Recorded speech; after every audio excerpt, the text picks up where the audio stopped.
Bhagavad Gita Chapter 7 Gyan Vigyan Yog Verse 28-29 Yeshatvantaktam papan janana punya karmanam Te dvandva moh nirmukta bhajante ma dridvrata Jaramran mokshai mamashritya yatanti ye Te brahmatudvidva kritsnam adhyatma karm chakilam Those whose sins have come to an end, whose actions are righteous and pure, freed from the delusion of dualities, worship me with firm resolve.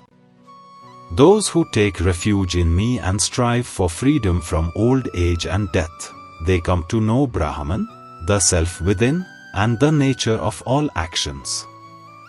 Sri Krishna continues his compassionate teaching by explaining how a person can rise above the pull of desire and aversion. He tells Arjuna that those whose impurities have ended, whose hearts have been purified through good actions and sincere living, are freed from the illusion of duality. Such people naturally develop unwavering devotion to him, devotion that is not based on rituals or outer appearances, but on inner purity and clarity. When Sri Krishna speaks of sins ending, he is not talking about some external record of wrongdoing.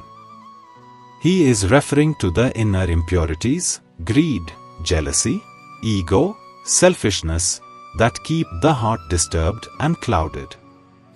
A person who practices goodness, honesty, and kindness slowly becomes like clean mirror, able to reflect divine light without distortion. For such a person, the ups and downs of life, joy and sorrow, gain and loss, no longer overpower the mind.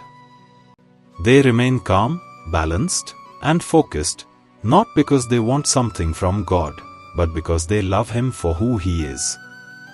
Sri Krishna is describing the soul's journey from being trapped by desire to purification through good actions and awareness, and finally to that spontaneous devotion which becomes a source of inner joy, not an effort, but a way of being. Then Sri Krishna speaks of an even deeper kind of seeker, someone who doesn't pray for worldly benefits but begins to ask the timeless questions of life. Who am I beyond this body? Why do I age? Why must I die? Is there a truth beyond this endless cycle? Such person takes refuge in Sri Krishna not for success or comfort, but for liberation from the very cycle of birth and death. And when someone surrenders with this intensity, Sri Krishna becomes their guide to the highest wisdom. He reveals to them the true nature of reality, the eternal Brahman that never changes, the self within that is untouched by time, and the law of karma that connects our actions to our destiny. These seekers lose interest in short-lived pleasures. They have experienced the call of the soul, and nothing less than freedom will satisfy them.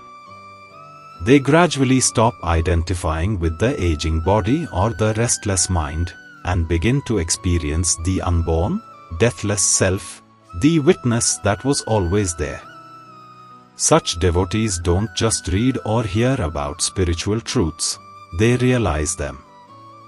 And in that realization, they come to know not only about God, but God Himself, by knowing who they truly are.